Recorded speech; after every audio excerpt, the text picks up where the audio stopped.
Warahmatullahi wabarakatuh. Perkenalkan, nama saya Dr. dari kelas TKRA. Sekarang kita akan melakukan tugas dari Pak Sidik, praktek menjelaskan bagian mobil. Kita mulai dari depan. Benda ini kita sebut dengan setir atau yang disebut dengan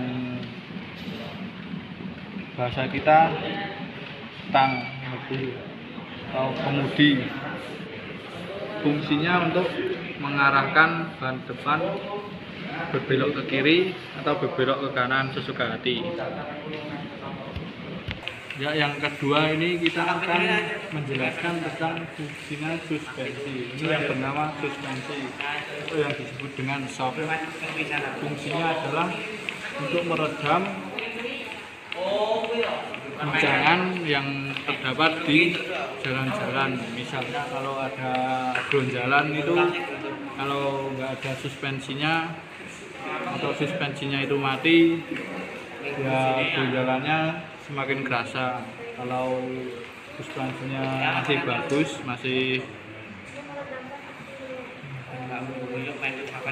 bagus, jadi bisa meredam gonjalan yang ada di jalanan. Jadi enggak terlalu kerasa banget lah. Yang ketiga, kita akan menjelaskan benda ini. Benda ini sering disebut juga dengan kampas rem. Yang ini kampas rem bagian belakang, yang depannya di sana. Ya, fungsi kampas rem ini sebenarnya untuk memperlambat dan menghentikan laju mobil yang bentuknya seperti ini, kampas rem belakang. Ya, dari saya, wassalamualaikum warahmatullahi wabarakatuh. Yang telah dihasilkan mesin agar bisa diteruskan ke bagian roda. Poros coupler berfungsi untuk menahan kendaraan agar tidak mengalami guncangan saat komponen ini memindahkan tenaga penggerak ke bagian roda. Gear atau bisa disebut dengan komponen gardan mobil merupakan sebuah komponen yang ada pada setiap mobil yang berfungsi untuk meneruskan tenaga mesin ke proses roda yang sebelumnya melewati transmisi dan coupler. Perkenalkan, nama saya Retika Rongkas, akan menjelaskan bagian engine mobil. Bagian atas ini adalah valve cover yang berfungsi untuk mencegah kebocoran oli dari bagian atas. Yang bagian kedua ini adalah silinder head yang berfungsi untuk sebagai tempat membakar campuran udara dan bahan bakar yang sehingga menghasilkan tenaga putar.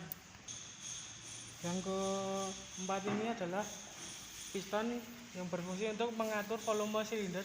Ketika piston sedang turun, maka volume silinder semakin besar. Bagian kelima ini adalah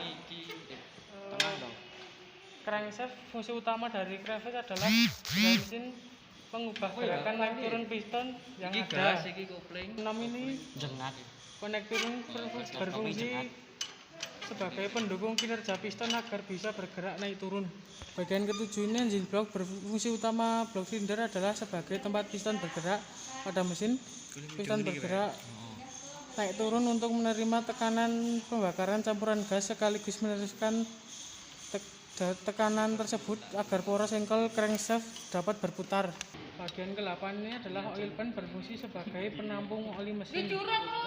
Sekian dari saya, Arya Tegar Mulya. Assalamualaikum warahmatullahi wabarakatuh.